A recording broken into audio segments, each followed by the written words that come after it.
José here of the MMAfighting.com here for a quote-unquote extra live episode of the A-Side live chat. We are live here in Houston. It is UFC 247 fight week. Casey Leiden is behind the camera. Esther Lynn is off to the side. She will not be reading questions this time. I will be reading the questions, but sitting next to me, Alex Savas is making her on-camera debut for MMA fighting, or as we like to call her, Cool Alex, because there are two Alexes on the site. There's Cool Alex, and then there is the other Alex, or Alex number 2, or the man with the scar, whatever you want to call him. Well, as always, this is not our podcast. This is your guys' podcast. You can go to MMAfighting.com, find the post on the site, leave your comment in the comment section. The ones in green with the most upvotes will be prioritized, or you can use hashtag the A-Side on Twitter, or you can just respond to the tweet announcing the show. A lot of you guys do that too. But without further ado, we're gonna hop into the comment section. First question from, oh my, Esther. This is a new commenter, and the username is Esther Lynn is hot. Heyo. And it is from Esther Lynn is hot, and it is in green, so I prioritized it. Like I said, long-time viewer, first-time commenting. With tons of fighters in the UFC from Africa or with African roots, book a main event or full card for an eventual UFC in my hometown of Cape Town, South Africa. UFC's first event here will likely be a fight night or ESPN card. However, for this exercise, let's pretend this fictional event is a pay-per-view. I have heard you guys reference a possible event in Morocco before. No offense to Morocco, but that's not Africa. That's northern Spain. Ooh.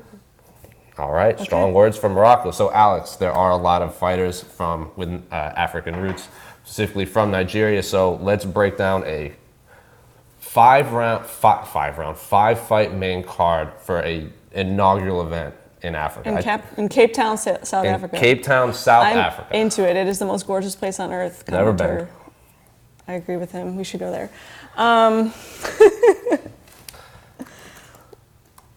think it depends, and for this exercise, we'll go based off fighters right now. So it's like, what if? And there's no what if he wins the championship, what if he loses the championship. It's fighters presently on the roster fighting with their current records, with their current championship belts. So I think the main event, Israel Adesanya, would have to be in the main event. Yep. He has the broken native tattoo across his chest. He does have the country of Africa tattooed on him. So he is continent. I said country.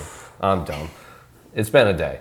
Main event would be Israel Adesanya. I would match him up against, let's say, Paulo Costa. Okay. Because he's already booked against Yoel Romero in Las Vegas, and in this fictional world, that fight is not happening. Instead, Israel Adesanya is fighting Paulo Costa in the main event of UFC Africa. Co-main event, I would have to put Kamaru Usman. He is another champion, and historically, the UFC puts the heavier weight class at the top, unless your name is Conor McGregor. Kamaru Usman versus, who should he fight in the co-main event of UFC Africa? Who's next for Usman? Right now it's Jorge Masvidal in International Fight Week, but that's not officially booked. But do you want to stick Jorge Masvidal on UFC Africa? Not in UFC Africa, no. We can save that for another place. Do the rematch against Leon Edwards? Yeah, I think that makes sense. I think that's a good one. And then I think the fight before, Casey Leiden giving me a questionable look. They fought before. That's Leon Edwards' last loss, Casey. Yes. He's on board. Right below that, I think he's not from Nigeria, but Francis Ngannou would have to be on the main card. He's not a champion right now. I like the fight that he has now against Biggie Boy Jairzinho. Yeah. I just rebooked that as the first non-title fight for UFC Nigeria. Let's do it. And then, anyone else you want to include? We still got 2 more fights to go down. I really wish that if Cyborg was still in the UFC, I would put her in there because she's been training out of South Africa. And I'm sure she's made quite a few fans out there. We still have Super Sadiq Youssef. We have Hakeem Dawodu or Hakeem Dawodu. I can never pronounce his last name right. Who was the guy she was training with? I do not know off the top of my head. What about Don Match? Did you hear say that? I like it. I would put Super Sadiq Youssef. He's a featherweight on there. He reps the Nigerian flag around his head. He just won at UFC 246. He beat Andre Fili, who was on a pretty good run. Stick a featherweight fight on there. We got a middleweight fight. We got a welterweight fight. We got a heavyweight fight. Might as well stick a smaller weight class in there. So he could fight, I don't know who's ranked at featherweight. I give him a ranked opponent. UFC rankings, as I look this up on air because this is great television. Featherweight, he can fight Ryan Hall. Ryan Hall versus Sadiq Youssef in UFC Africa. Casey Leiden gives it a thumbs up. He's been calling for a fight for Ryan Hall for months. There you go. And then one other fight. Who should kick off the main card? Let's throw Felice Herrig back in there. Curious to see how she handles UFC Africa. Against who? Doesn't matter. Just Felice Herrig versus TBD? Doesn't even have to be of African descent? No, of course not. Angela Hill. She Yes. fights every other week. She's so into it. she can fight Felice Herrig versus Angela Hill to kick off the pay-per-view card of UFC South Africa. There you would think that the Dawn match doesn't get to be on the main card? Depends on if they just want to toss a female fighter. Sometimes they do like to throw a female fight on the pay-per-view. Because he is from Cape Town. So. He is from Cape. Well, maybe he can be on the ESPN prelim featured fighter. And he's a model. And he's a model. Well, stick him on the featured prelim fight because then it can lead right into the pay-per-view. Who isn't a model? You're not wrong.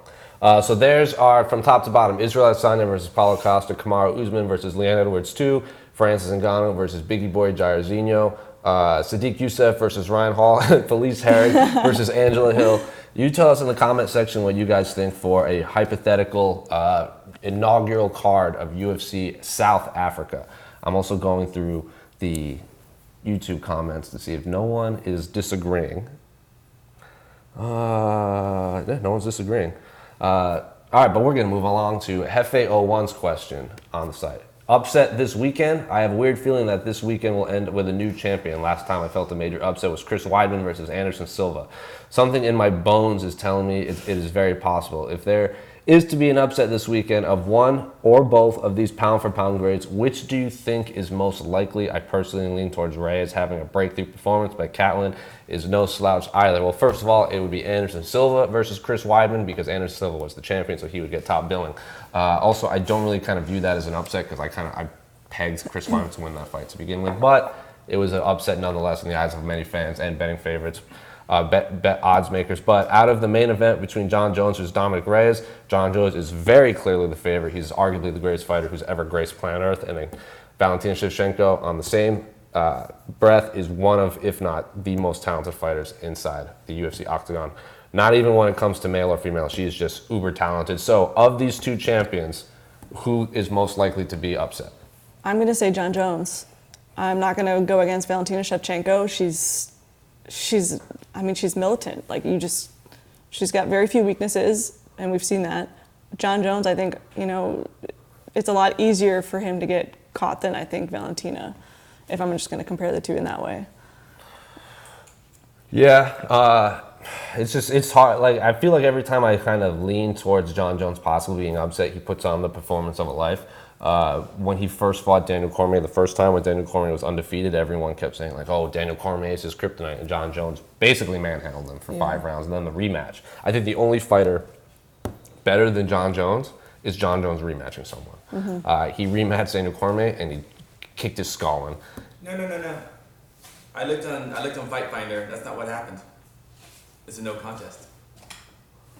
It is technically a no contest. Officially, and technically, it is a no contest on the record books, but the performance is still great. I'm just fact checking back here. Okay. I'm just fact checking. It is still a great performance coming in a rematch, and then he rematched Alexander Gustafsson and basically used his head as a basketball on the canvas. So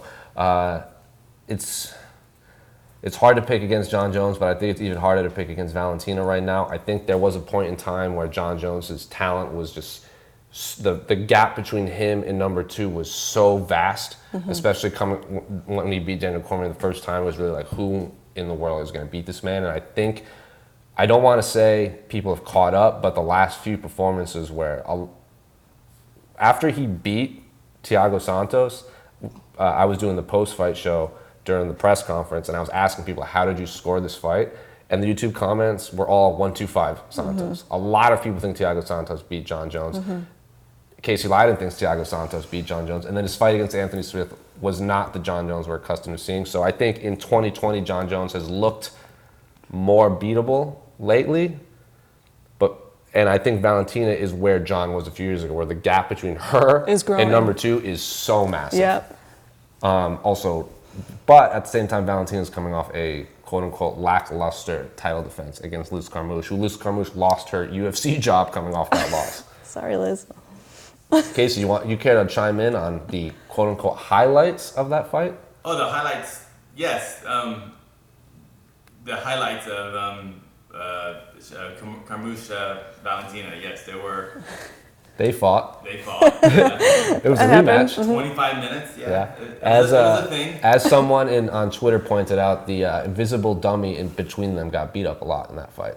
A lot of punching and kicking, not a lot of connecting. But I have to agree with you. I think Jon Jones is. I don't think either of them lose on Saturday. But if I had to put money on who would be upset, I think Jon Jones is. I'm going to say this too about Valentina and the Carmouche fight because I'm going to compare it to a sport that I play myself, tennis. Okay, if you're a very good tennis player and you're playing against somebody who's really not up to your level, sometimes you look worse because you don't know what the hell that person is even like doing. I'm not saying that was the case, but that does happen. Sometimes the other fighter is just not up to par.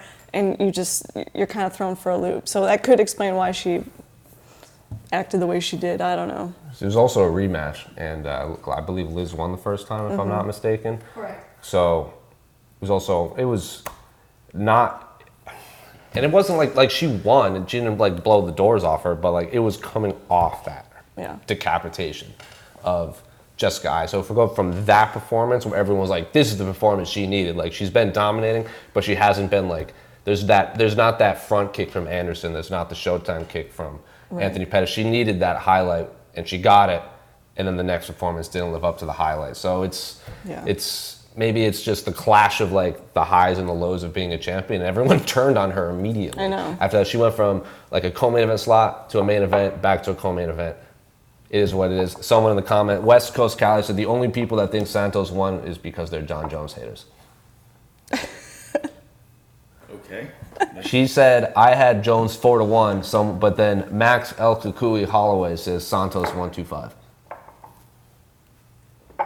Still close. So it was close, but if you agree the other way, you're a hater. I guess so. Okay, that's just a bad comment. Wait. This is the question from Esther Lynn, is my wife.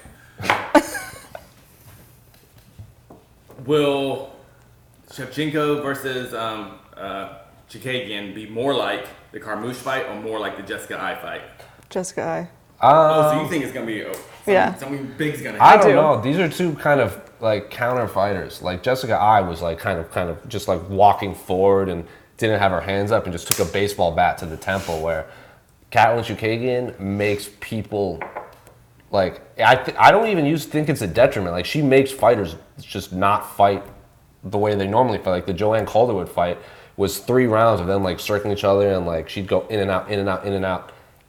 I think it could be very similar to the Liz Carmouche fight. Maybe not that, like, not as much of a staring contest, but two counter fighters kind of just like circling each other, looking for windows, looking for one to make a mistake. And Valentina doesn't really make mistakes. And Katlyn Chookagian lost to Jessica Ai. I don't think Valentina's going to win, but I think Valentina will win, but I don't think she's going to dead. I don't think she's going to melt Katlyn Chookagian like that. But We'll see. You never know. Moving on. From Grin N, another longtime commenter. If Conor McGregor regains his title, will he be making history by defending it for once? No. Making history for defending a title? That's already been done. Right.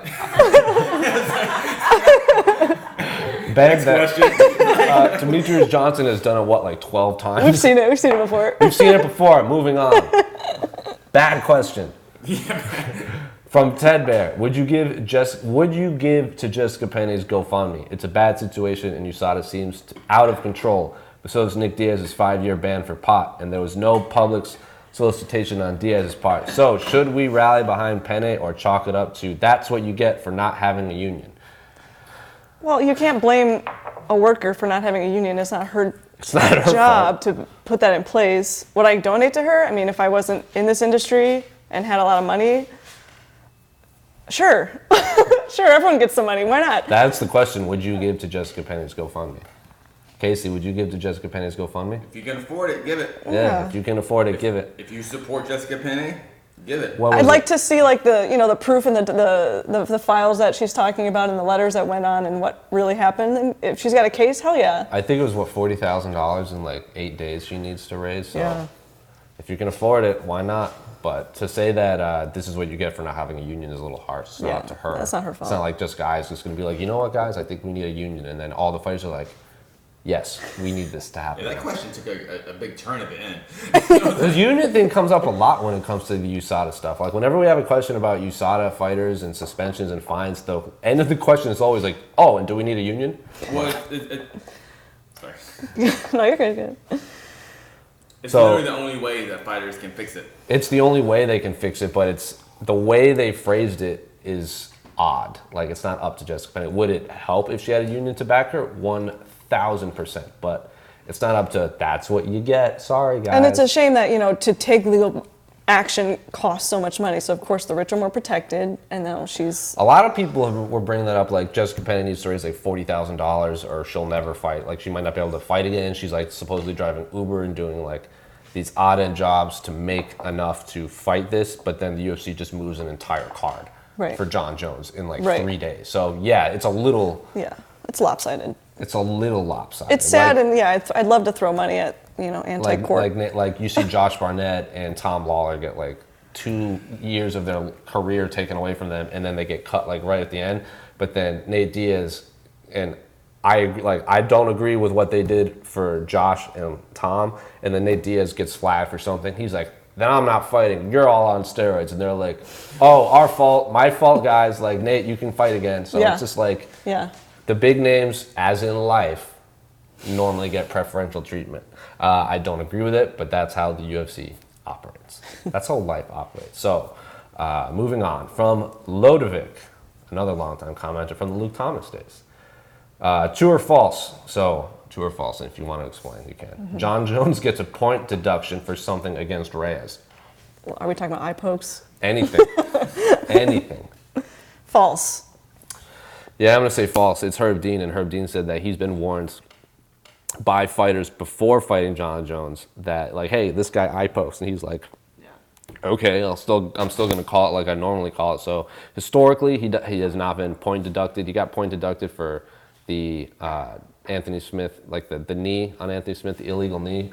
But I don't think he's been point deducted for an eye poke off the top of my head. There's just not a lot of point deductions out there. Like there No. just really doesn't happen that much. Have you ever seen a point deduction on the first eye poke?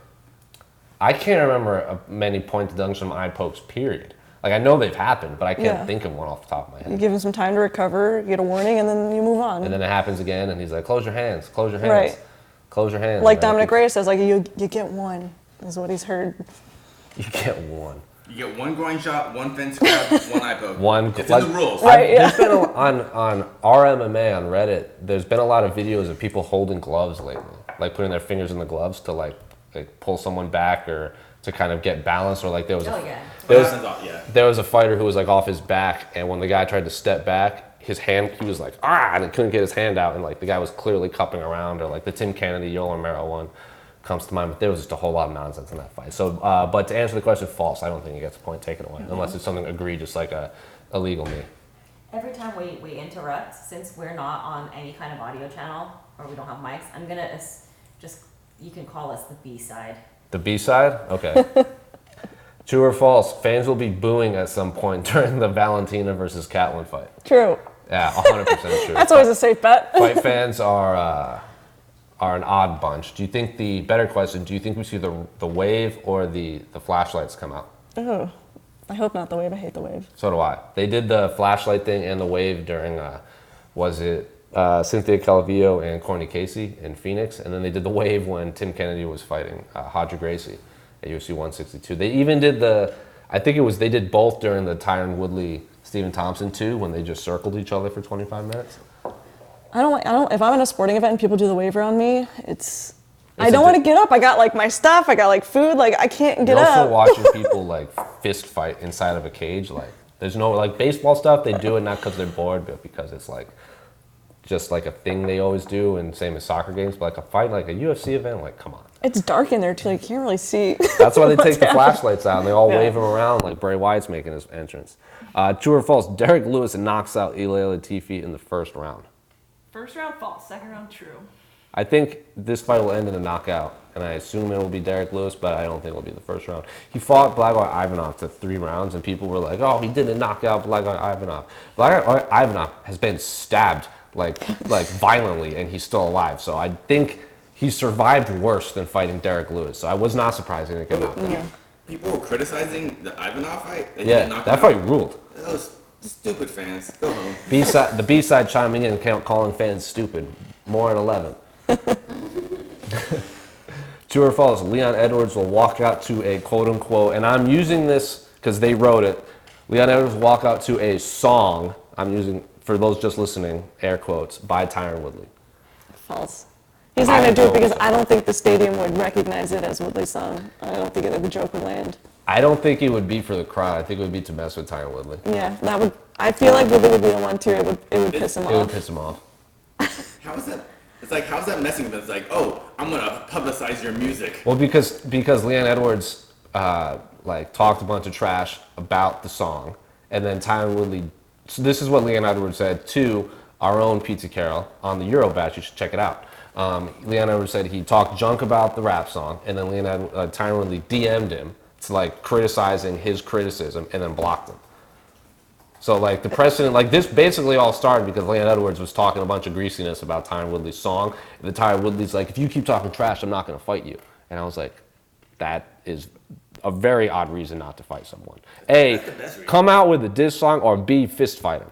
Yeah. Or do both. Yeah, where's Edwards' mixtape? It's in the works. Why wouldn't you want to fight someone who's talking trash about you? Like, that's the best motivator. If you're a rap artist and that also fights people for a living, walk out to a diss song and then fist fight the guy. Walk out to your own song.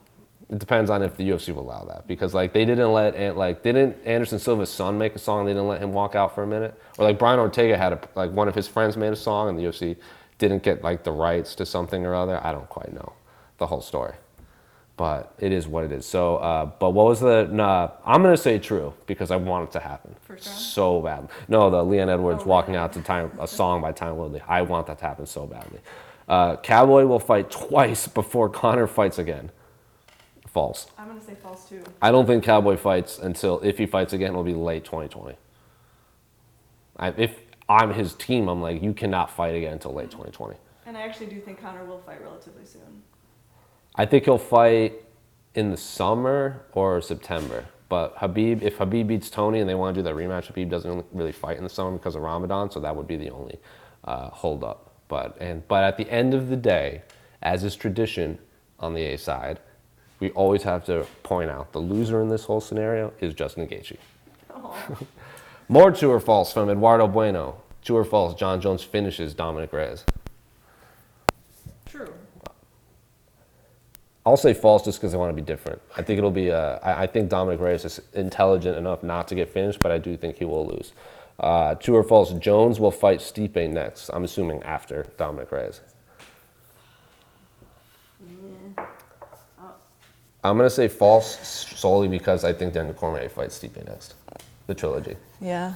And then I think win or lose, so if Daniel Cormier wins, he will retire. If Daniel Cormier loses, he will retire. So if he wins and he retires, the belt will be vacated. I think then Stipe could fight Jon Jones for the vacant heavyweight championship, or depending on how this fight goes, because for all we know, Jon Jones would be seriously injured in this fight. I don't like to future match make before a fight happens because they could get 6 months medical suspensions. Or Stipe fights the winner of Jairzinho and Ngannou for the vacant championship. But Stipe will fight for the championship next, regardless of whether he wins or loses against Daniel Cormier, the trilogy. Right. But I would love to see the Jon Jones fight. True or false, Valentina will fight Amanda Nunes next. Next? No. No, hell no. They're not going to fight for a while.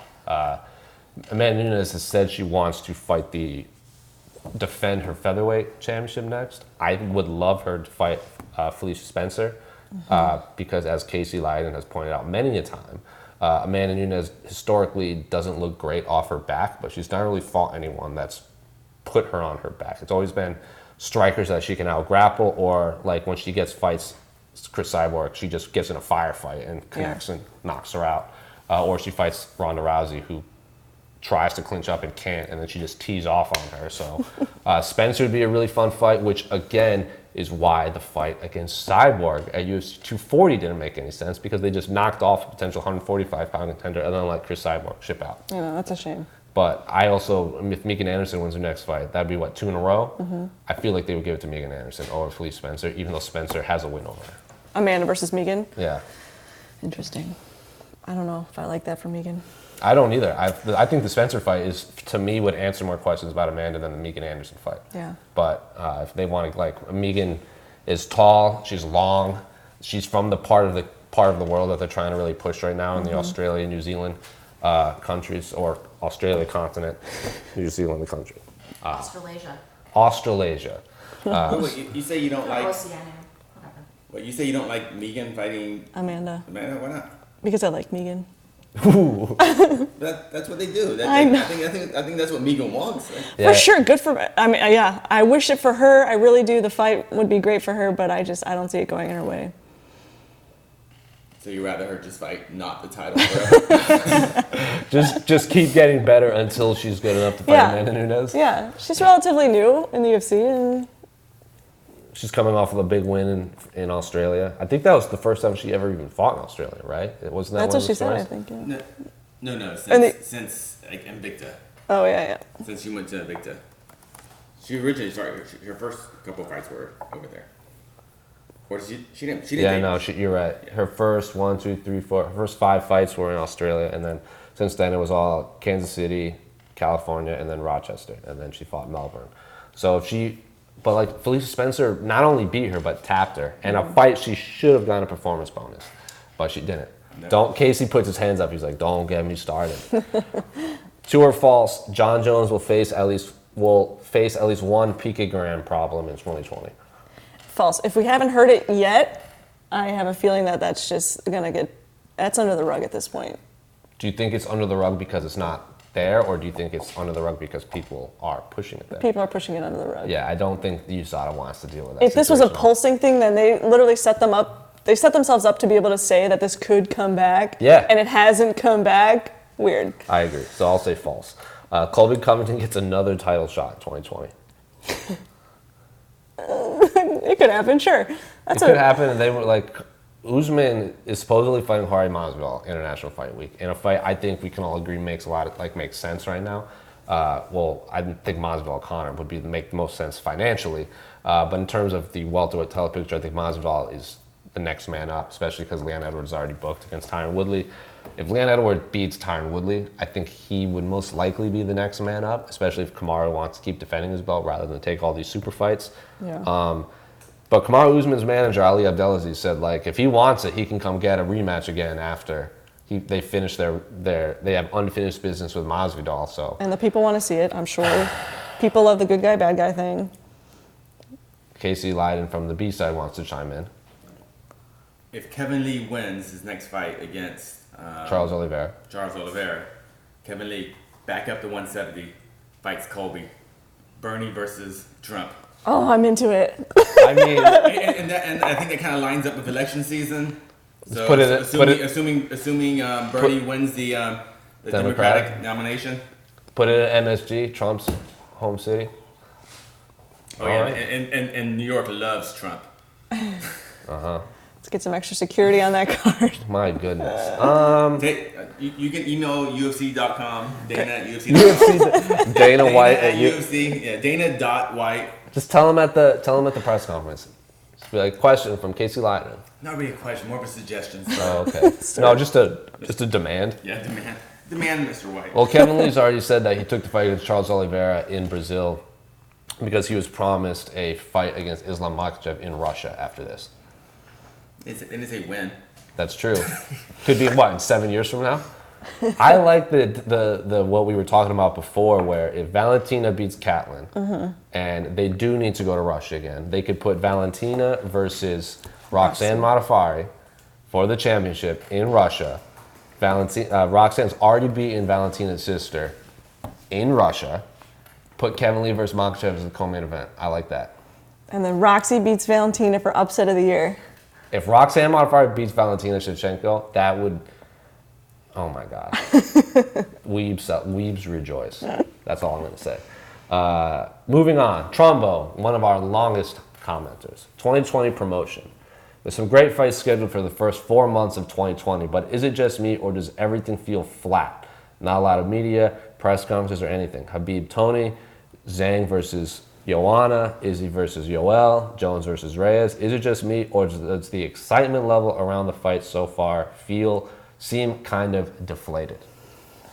I don't think it feels deflated. I think this is the standard. This is what it is when there's no like raging controversies. This is how you cover a normal sport. There's no like That's what, so riots. It's also like, this is also the ESPN era. Like you don't need all of that anymore. Mm-hmm. Like an NFL game every Sunday. Like is there like this blood feud that you need to build up between like Tom Brady and like fill in the blank every Sunday? Like I'm sure you could concoct something, but at the end of the day, they're still going to play a football game. Like this ESPN era, It's on ESPN. We're going to throw it. We're going to put all these promotions and everything. Unless it's Conor coming. Like even the Conor fight felt weird. Like he knew he had to keep his shit together. Like we were all in Vegas for like the press conference, and like me and Pete were like, this is the strangest. Yeah. Like the first press conference with the Cowboy where they were like buddy and hugging. We were like, this is the strangest vibe I've ever experienced. And we even talked about like how the numbers were lower like on the site and the videos, and Conor like because people knew they weren't going to get anything. It was just going to be the same answers over and over again. Also, I feel like ESPN gets a lot of these interviews with these fighters. Maybe people were just Conored out. Yeah. Like they got that long. There was a great interview with Ariel, but like you got all the answers you needed right there. Like, did we need to see him again in a press conference? Like he did the same thing with Jon Jones. Like we're also gonna get this fighter panel with the two sides. Like we get John, Valentina, and Derek Lewis, and then we get Dominick, Katlyn, and Ilir Latifi, and then we're gonna get them again at media day. Yeah. So is it more oversaturation at this point? Like if there's only one pay-per-view once a month, but then we have all of this like fight nights in between, like are people just like tired of the UFC at this point? And I think that a lot of the matchups that are coming up are people with mutual respect, and there's not a lot of that trash talk. There's not a lot of the banter. So I think Izzy's gonna stir up some stuff with Joel, calling him the juice monkey and this and that. And Izzy can sell a fight. Izzy can sell a fight with anyone. But people love Romero too much to like. They do. But I think people are going to want to see Israel. I think Israel Adesanya's at the point where right now you either love him or you hate him. So I think a lot of people are going to want to see him lose. Yeah. So, like, I've spoken with some people and they're like, that guy kind of looks like a D-bag. Or they'll be like, that guy rules. And so it's like, I think he's at that point where I think he's like of the Reebok era. I think he's like the first genuine, he's only fought in the Reebok era and he's a megastar. He's like a superstar for like that can transcend mixed martial arts. He has the crossover appeal, and I think at that point, like people are gonna love him or hate him. So hold on, commenter. Fireworks are coming. Yeah, TBD. Bantamweight from Big Lou Diggy.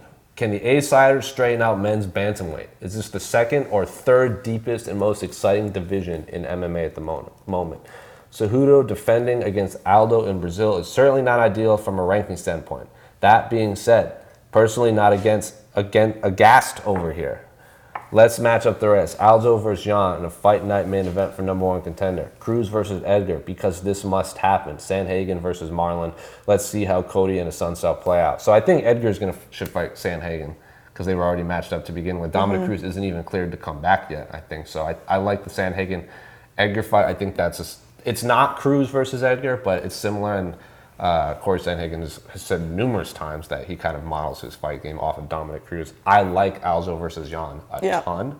I think that is clearly a #1 contender fight. If Jan's not getting the title shot right now, then fine, fight Aljo, and then they'll take on the winner. And there's no debating over who would get, like if whoever wins that fight, there's no argument over who's the #1 contender. Yeah. And Marlon. Marlon? I mean, yeah, Marlon's there. He just beat. He beat Aldo. Sure, but so then if Aldo beats Cejudo, then Aldo Marlon. There you go. But like I think Jan Aljamain. If again, as this person said, in a rankings perspective, I think Aljo Jan should be a #1 contender fight, and Jan's kind of his stock is pretty high right now, knocking out Uriah Faber, getting into a little scuffle with Cody Garbrandt backstage, and then if Cody Garbrandt wins, like he wants to fight Jan in Moscow or in Russia. So put that on the Russia card that we're already concocting right now. It doesn't even matter because if Aldo wins, they're just going to rematch Cejudo. That's true. And then if Cejudo wins that rematch, then they're going to rematch Cejudo Aldo. Yeah, just do a trilogy right there. So nothing matters. Yeah, don't even worry about the bantamweight division for a Don't while. even try to make sense of anything because when you try to book fights and you use your brain, it never works out. We're going to hop over to Twitter real quick. So if you want to go to Twitter and use hashtag the A side, I did a little dig through the questions on Twitter, a lot of non-MMA related questions. From Susanna Fights, what is your favorite cereal? That's what she asked. The correct answer to this is Rice Krispie Treats cereal. If you've never had it, they only sell it at certain stores. I've only found it at 1 out of every 10 Targets. Have you had it? I didn't even know. Exactly. It's so good. That's the correct answer. Next question. I would say my favorite cereal for a long time was Waffle Crisp. Casey wants to throw in our crystals right here. My favorite cereal for years was Waffle Crisp. Also, when I think Toy Story 2 came out, they had a Buzz Lightyear cereal that I was a big fan of, but I don't remember what it was. That's so weird. Yeah. I feel like nobody likes those limited editions. Oreo O's ruled. No, too. that's trash. Yeah. That's the incorrect answer. But Okay. I also don't eat much cereal these days. So. I love cereal. Another question from Suzanne. Angela Hill fought in Raleigh and is scheduled for Auckland now. How many fights is she going to take this year, and how will her Muay Thai match up against Luke Mambis? How many? 5. 5 fights for Angela Hill? Let's do 5. This is her second already, and it's not even. Yeah, I'll say 4. Okay. But She did what? 4 last year? 3 last year? I don't know off the top of my head, but if she gets 5, it's going to be these short notice fights. Yeah. She's going to just be like, oh, they need to say, Wiley Zhang gets hurt. She's like, I'll fight Joanna at 125 pounds in the co-main event. She would 100% be down for any of that. So, yeah, I agree. I'll say 4, but I would not be surprised if it was 5, especially because after Raleigh, she's like, I am down for any short notice fight. Yeah. Because her and Jack Warrior's like, I'll take any fight because I'm an idiot. Yeah. We're on pace. Let's do it. It's crazy. When she got cut by the UFC, fans hated her. It didn't seem like the UFC liked her that much. Goes and wins the Invicta Championship. Comes back and is now all of a sudden Angela Cowboy Hill, just fighting every other week. Is this the best strategy for her, though? I mean, she's known as the one who's going to take a fight last minute, but is that the way to move up and to be recognized? I think it's the way to make money. Oh, for sure, yeah. I mean, she's a prize fighter, and If that's your goal. if that's your goal, to just keep making money, like Cowboy made a lot of money in his time. Yeah. I think you should have been paying a lot more than the disclosed payouts to fight Conor, but that is another conversation. Jerry McCarthy, welcome, Alex, but is it really the A side without Pizzi? Anyway, the question. Whoa. Jeez, That's what it says. You just gotta... Well, I was going to let her respond after I read you want to respond before I read the question? Yeah, the A side is the A side, no matter Yeah. who's sitting in these chairs, pal. Yeah. But we Next question. Yeah. Next question, Jerry. By the 22nd of November, February. I'm done. Why did I say November? I got discombobulated. Alex, read the question. Yeah. By the 22nd of February, Bellator will have had 3 women's main events out of 6. Is this and Cyborg signing signaling a big push by Bellator of its female divisions? I hope so. I mean, I'd like to see them open up another division for the women. Which in one Bellator. don't they have? They don't have bantamweight, Yeah. which is odd, but I can't imagine that it would be that difficult to do. Do they have a strawweight champion? They No, don't have a flyweights and featherweights. Yep. No, they have flyweight and featherweight. That's it. Yeah. Yeah. I knew they were missing some. Even though they book a lot of strawweight fights, and they booked Yeah. athletic fights, I believe, and I don't think they booked 35 fights for some reason, For a while. but they Okay. do book strawweight fights. Yeah. So And their flyweight division is like, Lima McFarlane could be the best, like that. People talk about a lot of super fights, like McFarlane Valentina's an awesome fight. It won't ever happen. I don't think Lima will ever jump over to the UFC, and she said that like her career is closer to the end than it is like getting started. But Bellator really lucked out with that signing. Like they signed her. She was part of that soccer mom fight where she fought like a soccer mom and then just crushed her. That was so sad. They signed her off that, and then little did they know they get one of the best flyweights in the world. And not only that, she's from Hawaii, and they can make that huge push to Hawaii that the UFC hasn't done. And like Casey and Esther have covered her fights in Hawaii, and their videos of like the crowd losing their minds. Who did she beat? Valerie Letourneau. Like when she beat Letourneau, like that place became unhinged watching that. So, man, Bellator lucked down and striking gold to the Limale. Yeah. Also, not really a soccer mom. Yes. From the B-side. From the B-side. Another question from, well, not another question. It's Valentino Saifuddin Tarhan. I apologize. I always say sorry if I mispronounce that name. Cyborg seems so happy at Bellator after Gina Carano revealed her incident with Dana years ago with the text messages and many other fighters saying how disrespected they've been by Dana. Does this change your opinion about him as president of the UFC? Well, what was my opinion? Yeah. What was my opinion? Yeah, nothing changed. Nothing changed with mine. Like he's kind of, it's just more like, like when Gina Carano came out and said like all the stuff Dana White did with like the accidental text messages and that, like I was like, yeah, duh. Like it didn't surprise me. But then a lot of people that were like, specifically because she's in The Mandalorian and she's in like a lot of these like blockbuster movies now, they know Gina Carano, so they saw this on ESPN as a headline and they were like, can you believe what Dana White did? Like these are friends that have never watched fights. I was like, yes, very much so. Like this is nothing new. And this is nothing new in the world, in society. Do you believe what my boss did? Yes, I can. Yeah, I 100% believe you. From Sean Denny, at Denny Rants, this individual leaves a lot of questions for Pizzi, but he says, hashtag the A side, are the Red Sox being cheap by dealing Mookie Betts? Don't even get me started, Sean Denny. I will lose my mind talking about this, but long story short, too late. 100%. Fuck the Red Sox. Whoa. Here we go again. From at Strike MXNYC at José. Do you expect the Jones we see against Reyes to be the smart, tactical, and safe version we saw versus Santos and OSP? If so, is this his new norm, a la GSP, focused on maintaining and defending his legacy? The OSP fight was on short notice, was it not? Nope.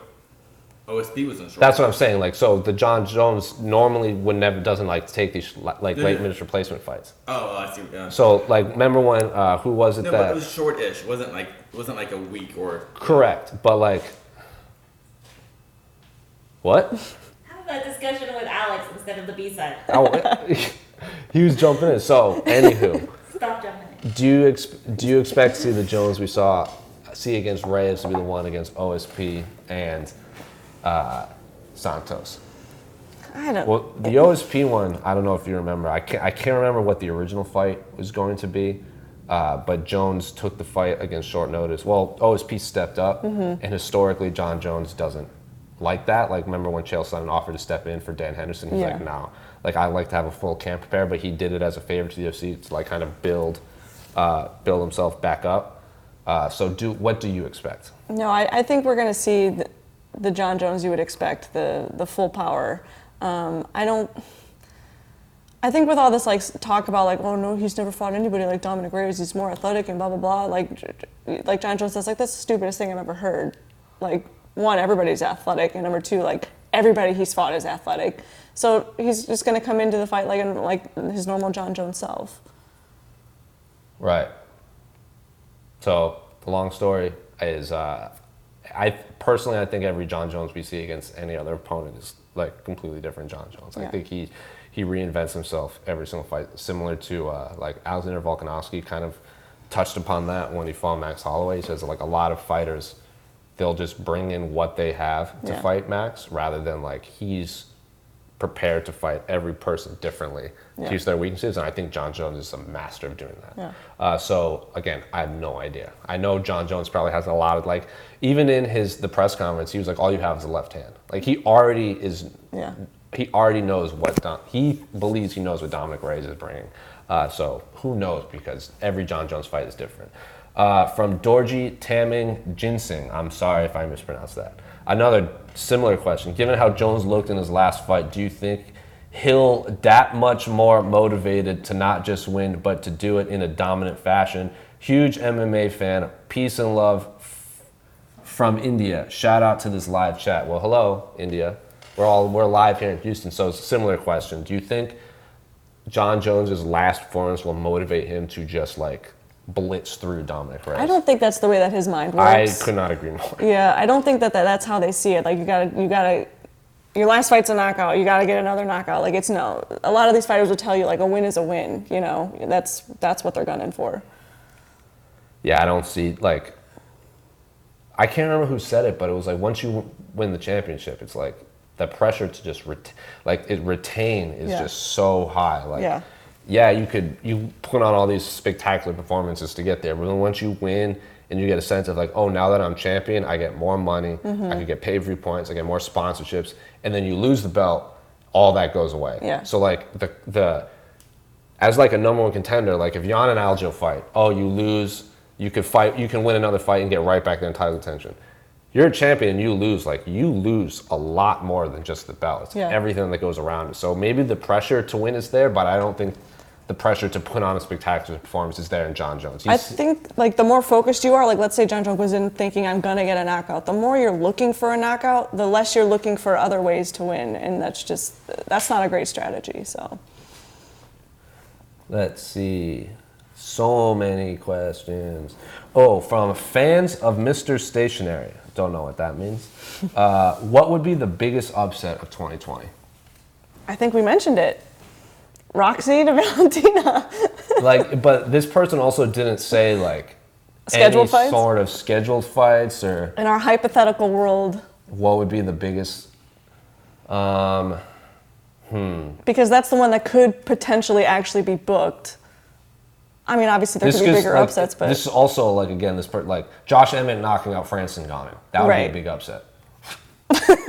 Michael Johnson flying arm barring Daniel Cormier. That would be a huge upset. Moving on. Another question from Suzanne. What are Corey Anderson's chances of beating Jones, assuming both of them win?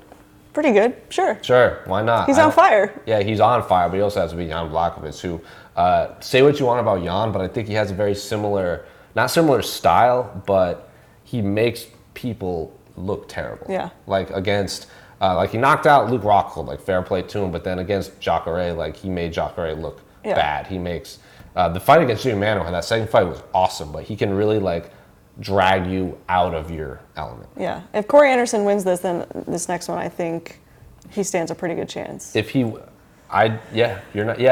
like if Jon Jones moves up to heavyweight, like would he vacate and then Corey Anderson fights like, I don't even know.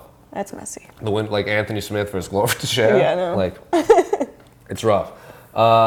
If one of the champs loses, Houston is the place Matt Starr finished GSP after all. Who is most likely to lose the belt? I think we answered that a little earlier. Yeah, I said we both Jones. agree it's Jones because Valentina has. I think the gap between her and number 2 is so wide. We're gonna hop back over to the site, see what else we got, and then we'll hop over into the YouTube comments because we're getting a lot of the same questions over like who has the biggest chance of losing, who has this and that. Usman versus Masvidal planned for International Fight Week from Zaku Kokegi. How do you guys see this fight playing out and who walks away the winner? So. I don't know if you heard, it's not official yet, but Dana White has said that fight will most likely go down International Fight Week. Usman putting his welterweight title on the line against Jorge Masvidal. Your thoughts on the actual fight, not the tomfoolery that will most likely happen. I think Usman pulls it off over Masvidal. I don't know how. I mean, Masvidal has never looked better, ever. Like 2019 was one of the most spectacular years I've ever seen from a fighter with Till, his KO of Till, his KO of Askren, and then him fighting Diaz for a fictional championship. If it wasn't for Israel Adesanya, like I think his body of work in 2019 was slightly more impressive simply because fight of the year against Gastelum and then knocking out Robert Whittaker is just more impressive to me than those 3 wins. But Masvidal had one of the greatest years in MMA history. I don't think any of those three fighters are on the same level as Usman in terms of like all-around abilities. Like Usman is an unbelievable wrestler. Is he a better wrestler than Askren? I don't know, but I think he's a better MMA fighter.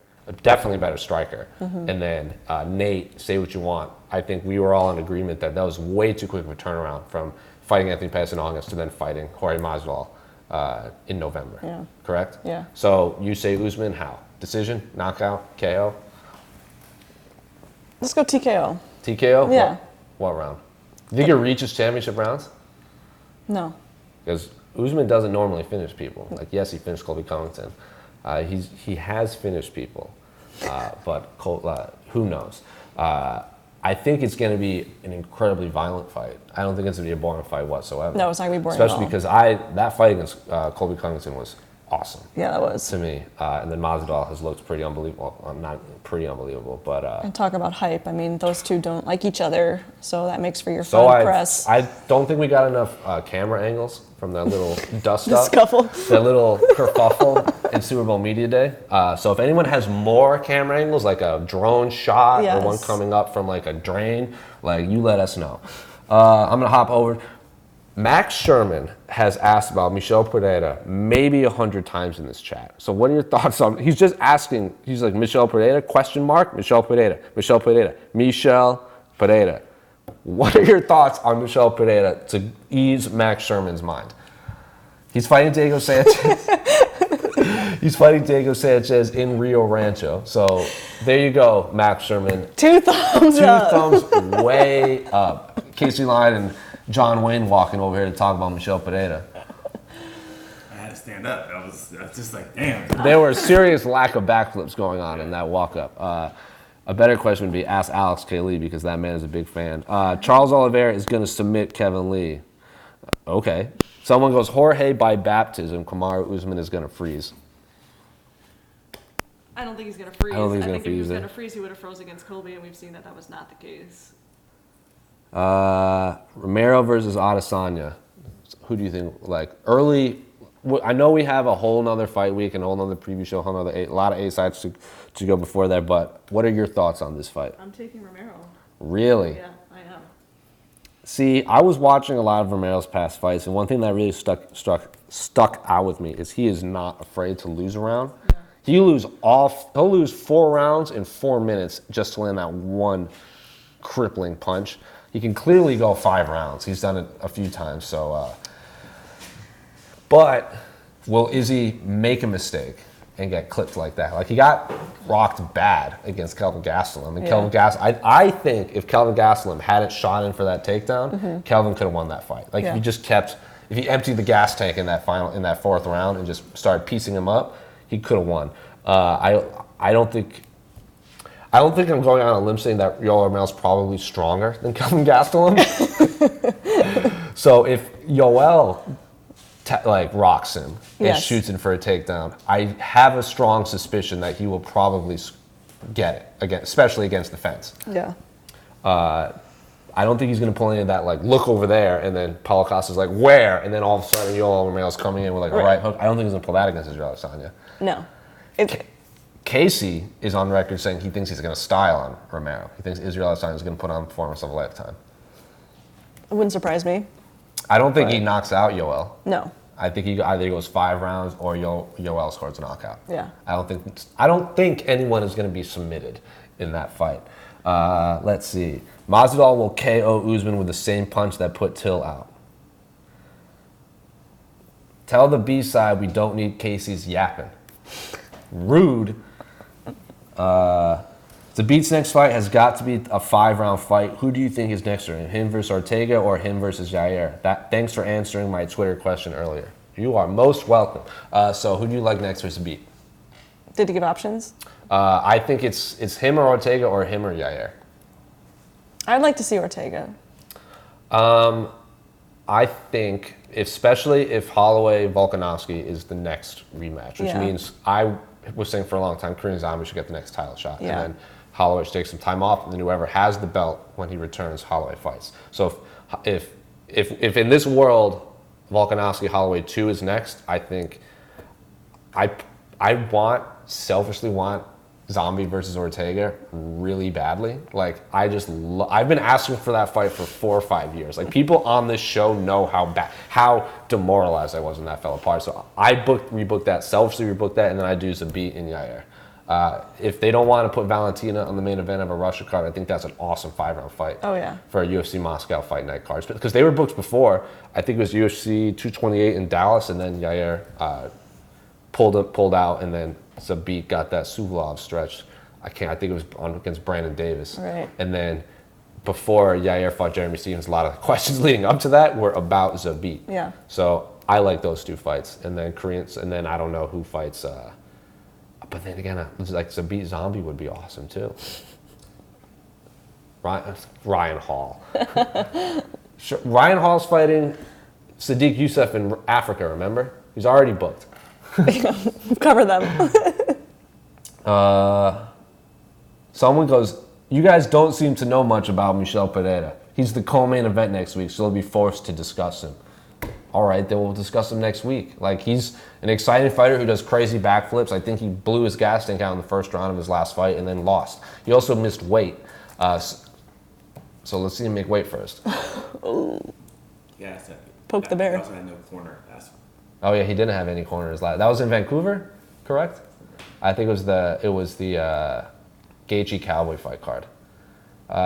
Took 24 minutes to beat Pillow Hands. I assume he's talking about Usman versus Colby. Someone just goes, people love Yoel Romero. Don't they? Am I alone in that? I think people like Romero. I think he's an interesting cat. He seems like a nice guy. True or false? If Jorge beats Kamaru, Conor will fight Jorge for a chance at 3 belts. Say that again. If Jorge beats Kamaru, right, will Conor then fight Jorge for a chance at his 3rd belt? Stranger would he win things both? Would he win the BMF and the welterweight, so he'd have 4 belts? See, I'm really interested in this BMF belt because I hated it at first, but now that it's in existence, I'm very curious to see what people are going to put up on the line for. I think they shouldn't even cut weight. BMF don't just show up and fight. Yeah. Don't even cut weight. Because there's no weight. It can transcend weight classes. Jorge Masvidal versus, I don't know, like Angela Hill. BMF. Let's do it. Wait, some people online, they don't know what BMF stands for. Yeah, bad motherfucker. Thank you. That's what a BMF stands for. So if you are a bad motherfucker, don't even cut weight. Just show up in jeans, like Nate Diaz. The Diaz brother used to walk out in like the Metal Militia shirts, jeans, like Jordans, and then they just threw down and fought. Whatever you want. Do it. I want to see what Masvidal's dad is up to put the belt up for. Like, what would he take? Pete and I presented when we went to his Mescal launching. He did 10% in Recuerdo versus 10% in Proper 12. That's a good. No, Conor would never do that because I'm pretty sure Proper 12 is worth a lot more. It is worth so much more. but like how, like if that is the case, like, you know, both of them are going to be uber confident. Like, I don't think Conor's going to go into the fight being like, I'm going to lose this fight, so I shouldn't do this. Right. Like, the winner of that will have so much bragging rights. Being like, yeah, I beat you and you have to give me money for the rest of my life. Yeah. Like, I think that would be so, please do it. Please do it. Woodley wouldn't walk out to his own music if he were smart. Okay, I guess Will GSP ever come back to the UFC? I think he really wants to fight Khabib, but I don't think the UFC wants to make that fight. So if he does come back, it will only be for that. And I don't see that fight happening anytime soon. No. Because he said that the UFC is afraid of, like, and he doesn't blame them. Like, he beat Bisping, and then all of a sudden he gives up the belt. And then, like, what was that fight even for, besides the money? Stop coming out of retirement. That's not the word for it, then. Just come out and fight someone that doesn't have a championship belt. No one will be booing Michel Pereira fights. That's a fact. He got booed his last fight a lot in Vancouver. So I don't know what this guy's talking about. Val will not back down and he will kick Chookagian. Okay. All right. Katlyn Chookagian. Yes. People keep saying Caitlyn and I keep correcting them. Given how Jones looked in his the same question. Like, do we expect a different Jones based on his last performances? That was the same person. Same person? Oh, he just wrote, that same person just wrote the same question? Yeah, he wrote it in the chat and then no one answered him, so then he went back and okay.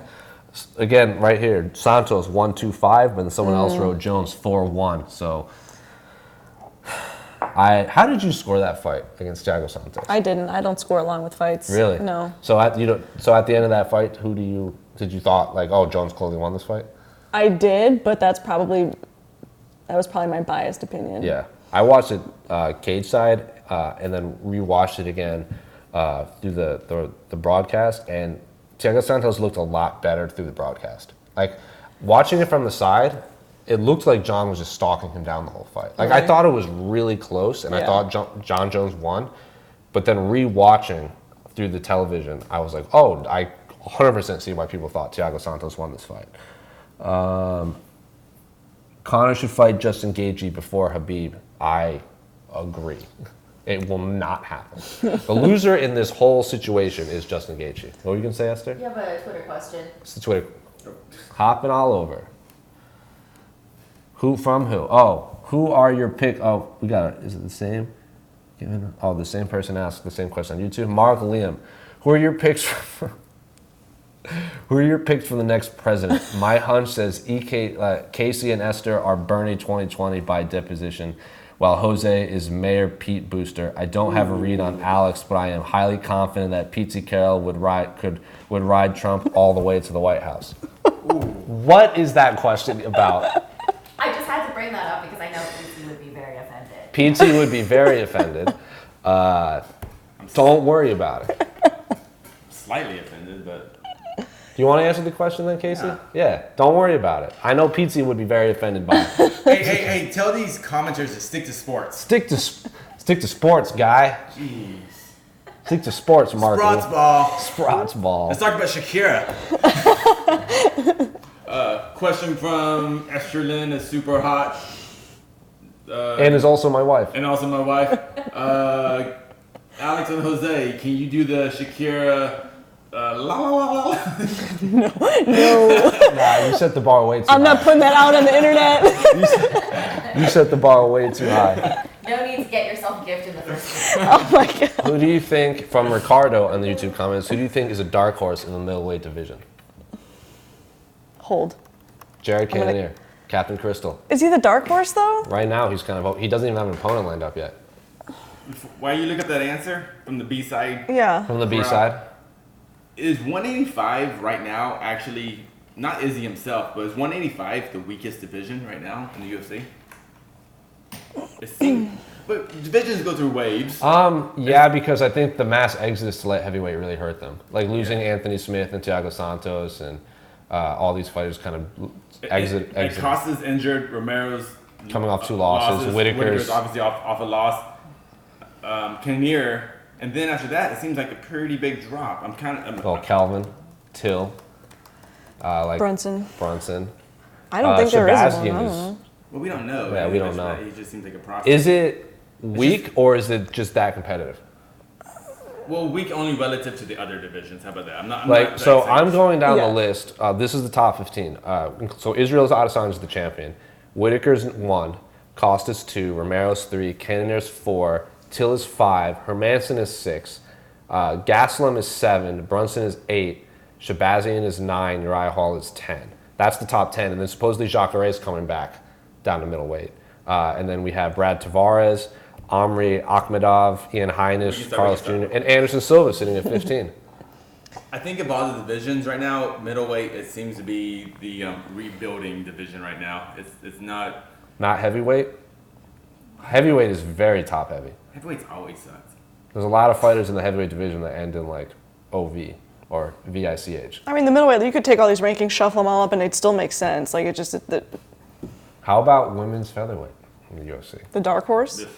There's like 4 fighters. That's not a division. I know. There's no even image. We are coming to a close in the show. We are coming to a close on the show, as Esterlin has pointed out. And as always, well, you've never done one before, but as always, it's tradition. You get a promo to talk about whatever you want to close out the show. So, Alex, the floor is yours to cut any final promo before we call it a day on this episode of the A-Side. Check out my mixtape. I'm just kidding. Oh, God. I thought I was like, whoa. No, I don't have anything to promo. My promo would be go watch known cinephile José Benavidez broke down the entire Academy Award nominations, gave his predictions, gave his end of the decade list for performances and movie of the year. I believe his favorite movie of the decade was Lady Bird. Didn't agree with that. Controversially, he said Parasite, I don't think is going to win anything, or he thinks it'll win Best Foreign Language Film, but that's it. Casey Lyden was beside himself. Midsummer did not make his top 10. Casey was also didn't like Pain and Glory also didn't make his top 10, but he said Antonio Banderas was great, which I agree. I think he deserves the Oscar over Joaquin Phoenix. Quote me. He said Joker was his favorite movie of the year. Did not agree with that either. No, I don't agree with that. But anyway, go watch it. It was a lot of fun to shoot it. We were just talking off camera, like during media day, and I was like, "Do you want to put this on camera?" He goes, Yes, I do. He could have talked for 2 hours. Like, I had to cut it short. So I would love to do a follow-up after the Oscars to get his reactions to who actually won. A lot of interesting stuff. He could name all of the nominations off his head, explained why he thought some people got snubbed. Like, I know, Casey, you were very upset Awkwafina didn't get nominated for anything. He explained why he thought she didn't get nominated. Or the Farewell in general got shut out, same as Adam Sandler and Eddie Murphy. So a lot of interesting takes from who outside of fighting, Joseph Benavidez knows more about movies than pretty much anyone I've ever met. So go give it a watch. It was very fascinating, even though a lot of people are like, "Oh, slow news day, talking about the Oscars." Hey, Joseph Benavidez, if there's a fighter out there who has I still want to make a video with George St. Pierre talking about dinosaurs, because that would be incredible. So go watch that. But for Jose, this is Alex. Well done on your first on-camera debut. I'm sure you'll see her a lot more on either the A-side preview shows, post-fight shows, and of course, everyone's favorite hipster coffee talk hour, Coffee Talk, coming up this week. As Casey plugs the black mug. No, not even logo. But until then, again, that's Alex. I'm Jose. We're out. This is the A-side out song.